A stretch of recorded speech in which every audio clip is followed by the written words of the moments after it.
Hi,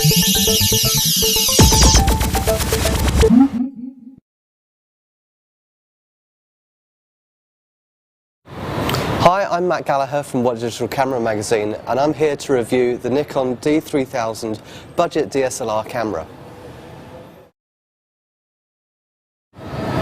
The D3000 takes over the reins from the likes of the D60 and the D40X that went before it.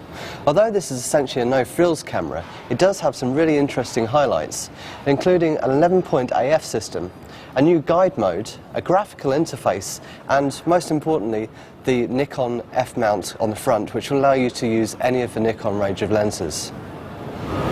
The sensor in this camera is a 10.2 megapixel CCD sensor, and it uses a dust reduction system that has an airflow technology to blow the dust through the camera and onto an adhesive strip at the bottom of the sensor. The autofocus system is Nikon's Multicam 1000, which uses 11 AF points, the center one being a cross-type sensor. It has a 3D tracking option to help with moving subjects, though because there's no actual autofocus motor in the body, it does rely on the motors in the lenses for the speed of this. The camera comes bundled with its 18-55 lens, which offers a 3.5 to 5.6 aperture range, and it does include vibration reduction to steady your shot as well.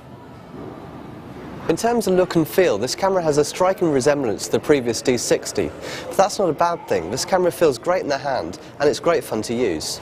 The shooting information can be displayed in this simple graphical format, which even shows the changing size of the aperture there. Or you can opt for a more traditional style into this mode here. And if we change on the top here, we can go into the guide mode, which then will actually talk you through some easy operation to really improve your style of photography. There's also a range of in-camera processing options. These range from raw processing through to effects such as miniature, which mimics a tilt-shift effect in your images. In terms of image quality, the camera does really well to balance the exposures and only occasionally underexposes. With the help of the de-lighting system, it really does bring back highlights and shadows, particularly in really contrasty conditions. Both RAW and JPEG images hold detail very well, though the RAW images do have the edge very slightly. The white balance does tend to err on the side of neutrality, but this does tend to benefit your images and can always be counteracted with the help of the settings. Chroma noise starts to creep into images above ISO 400, but even at the 1600 ISO setting still manages to preserve detail and sharpness. The high 1 setting, which is equivalent to ISO 3200, should be saved for emergencies, because it does add some rough texture to the images, and it reduces some of the image sharpness too. The D3000 may not be the cheapest camera in its category, but it is undoubtedly one of the best. It does lack a couple of features, such as a live view function, but with the inclusion of the guide mode and the graphical user interface on the back, it is definitely worth considering.